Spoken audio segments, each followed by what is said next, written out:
students and welcome to the class. I am your history teacher Manoj Arora.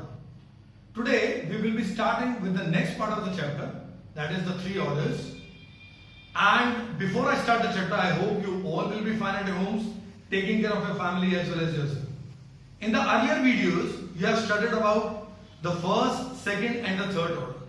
Now today we will study what were the circumstances prevailing in England, in that Britain, which had led to economic relations, the change in the economy of that area.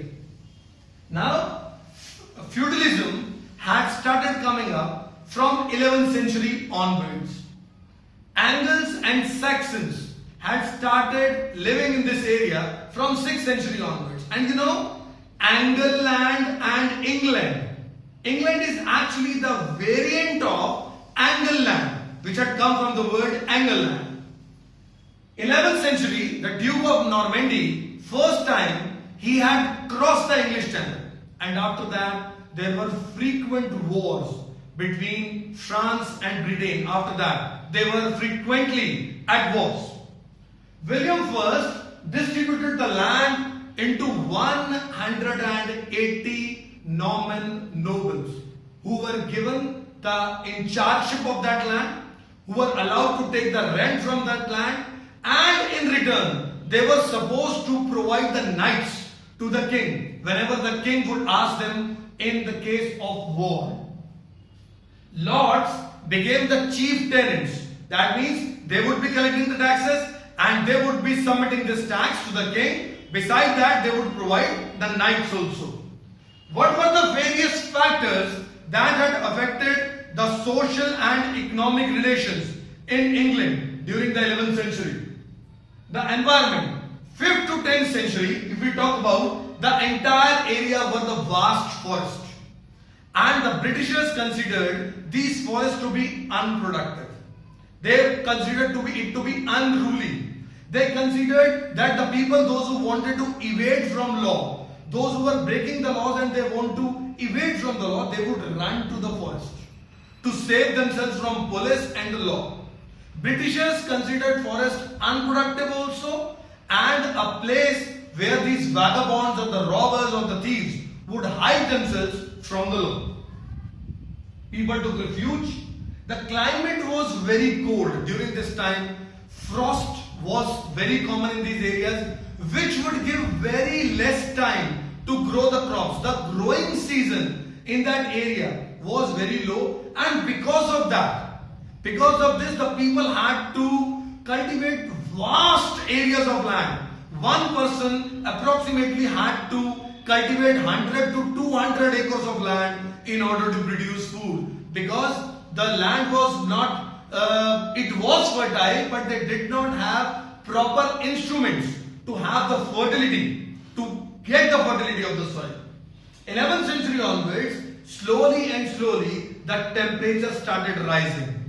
It was a warmer phase, and because of this, now the farmers were getting more time to grow the crops, which increased the production from these crops. If I talk about the land use, the technology was primitive.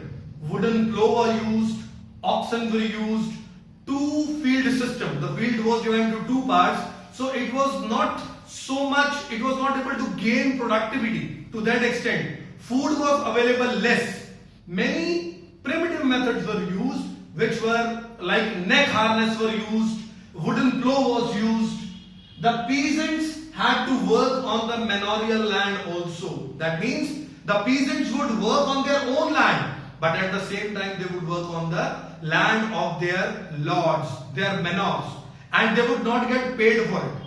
The peasants were not able to stand against its atrocity, so they had the passive methods. They started giving more time to their own fields and less time on the fields of their manors. They would do hard work in their own fields, but less hard work in the fields of the manors. Because whatever work they did, they would not get the money for it. As a result, they went for passive resistance. Then the people started, beside the temperature, what else things were there which had increased the production during that time? Iron tipped plough was used. I just told that wooden plough was used earlier. because it was not, the wooden plow was not able to scratch the land properly, and the fertility of the soil could not be used at its fullest. So they started using iron tipped plow. In the place of neck harness, shoulder harness was used, which helped the animals to pull the plow better and to scratch the land deeper. Iron horseshoes were used. There was a continuous decay in the foot of the horses. Iron horseshoe was put so that decay of their foot could be reduced. Two-field system was divided into three-field system. In one field they would grow the crop for human beings. In the second field they would grow the crop for animals. And the third field was left fallow to gain its fertility. In this way, food was available in abundance for animals as well as human beings, both.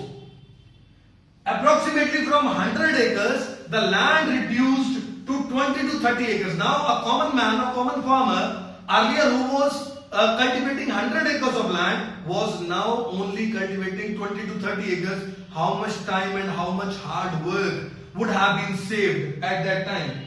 Windmills and watermills were not put by peasants because it needed a lot of money. It was done by the lords. And economic transactions started.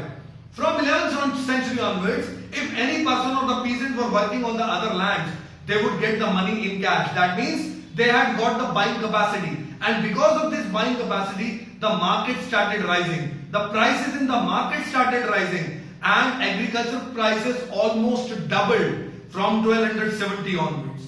I hope you must have understood this chapter. Today we will do till here only. If you have got any problem, do write to me in the comment box or come to me in the online sessions arranged by the school. Please do write your name, class, section, roll number in the comment box so that I may know that you have seen the video. And please do read NCERT books, that is a must. Thank you very much. God bless you.